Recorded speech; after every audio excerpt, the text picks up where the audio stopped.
Hey guys, it's me Blanche and back with part 3 of my travelogue to Palestine because of popular demand. This time though, we go to the town of Hebron, but before we go, I had to fuel up with Ramallah's finest shawarma.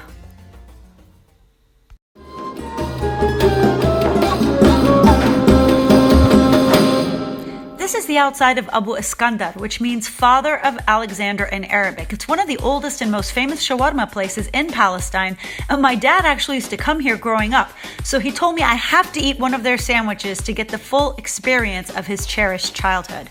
When I asked the workers what is the secret to having such a popular shawarma place, they said hands down they have the freshest meat, and they've been using the same recipe and spice blend for 57 years. As you can see, the chicken shawarma has literally gobs of fresh lamb fat on top. Now this ensures that the meat will stay juicy, especially because chicken breast has a tendency to dry out from cooking. Now their other specialty is lamb, again with a hefty dose of lamb fat on top. I couldn't get their secret spice recipe, but I do have an awesome recipe for shawarma on my channel if you just click on the eye in the upper right hand corner of your screen. The bread choices are simple: shrak, which is the most traditional, pita pocket, or French roll. Now you can't have shawarma without loads of toppings like creamy tahina or tarator sauce, onions covered with sumac, house-made pickles, cucumber tomato salad, some cabbage for extra crunch, and hot chili sauce if you're down for the cause. Now a different twist here is that they also add peeled and sliced lemons for that extra sour punch.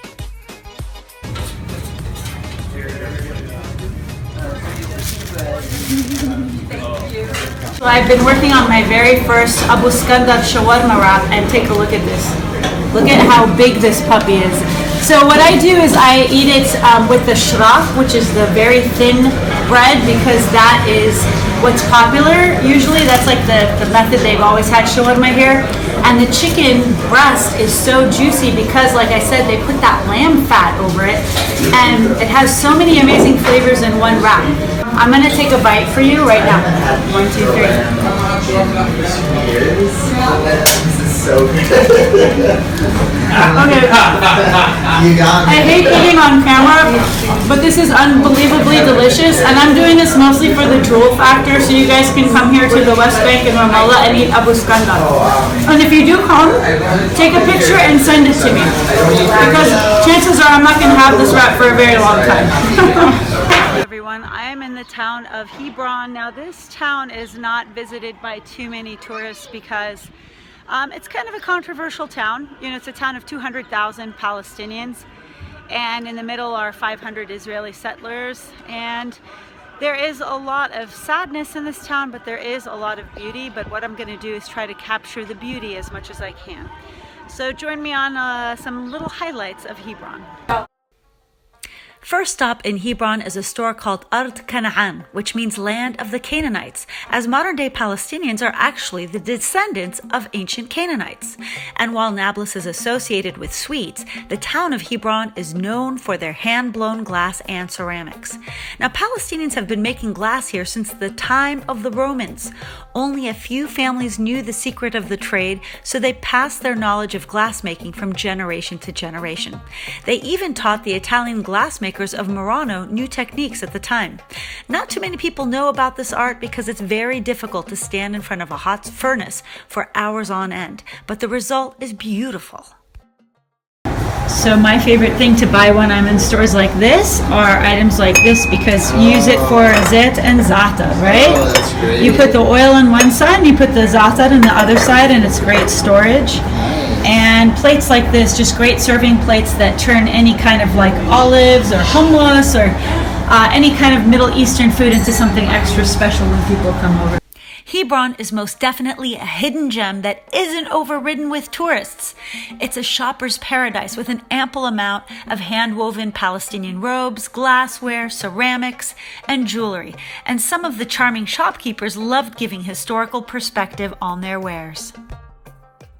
And this is a press or a mill to grind sesame seeds to produce tahina and sesame oil. The way they used to do it, they used to soak the seeds here in salty water first for cleaning and peeling. After that, they take it to the oven for roasting. We have an old oven. I will show it to you in a minute. After the roasting, they bring the seeds back to the grinder here. They put the seeds through that hole, and a camel used to pull the stone, go around it, and they grind. When this move, the tahini come through this stone, down to this lane, up to this hole, and they collect it from underneath. While I found myself contemplating the wonders of modern technology and how grateful I was for store-bought tahini instead of having to hire a camel to grind the sauce for me, I got a sobering message from another shopkeeper. I learned that while Palestinians here try to keep a positive attitude for visitors, they are living under siege and longing for the listening ears of outsiders. Here's one of their stories. District, they shut it down, kick all shopkeepers, they built new buildings, huge buildings, so many floors, and they live in them right now. It's not enough what they done over there. If you stand here on this side, you could see as well, they occupied all the floors, and they added another floor on top, which is not their property. It's Palestinian, they did sell it to them. And this metal net, we done it, shopkeepers account of protection, because they keep throwing all kind of garbage and the trash on top of us. Sometimes it goes further, more than that, by pouring at people liquid. Dirty water, bleach, urine, sewage, rotten eggs, they piss in plastic bottles. Here is one of the bottles. If you stand here, you could see it. It's a piss in that plastic bottles. And all that happens in front of the soldiers' eyes, all the harassment. Military army watching tower facing you up there, a sniper. If you switch to the other side, you could see another military army watching tower. They are trying hard again on this area is to take over and to kick us outside here. But we are strong and we got used to all this, and we are determined to stay. We are not going to give up as long as we live, because this is our homeland and we grown up in these stores.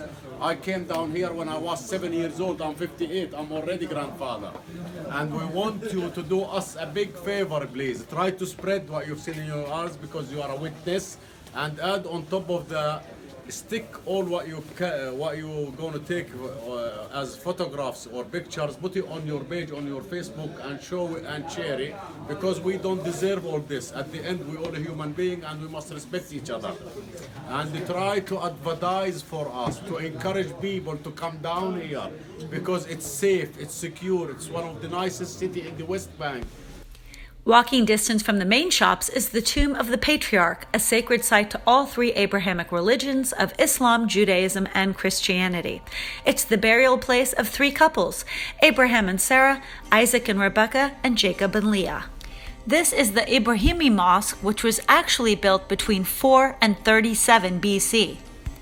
Until 1994, the whole compound was managed by Muslims.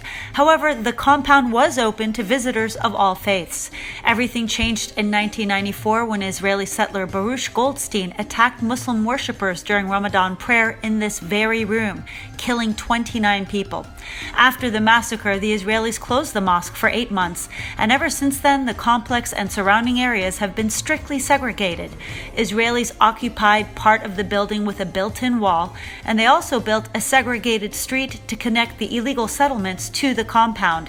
This street and many other parts of Hebron are now off limits to Palestinians to accommodate around 1,000 settlers, along with international visitors. Despite all of these challenges, I still find so much beauty and resilience in Hebron as Palestinians keep their culture alive through beautiful artwork, food that literally tastes just like my mother's even though it's on the other side of the globe, and overall resilience. Palestinians welcome tourists to Hebron and are proud to show off their crafts and history.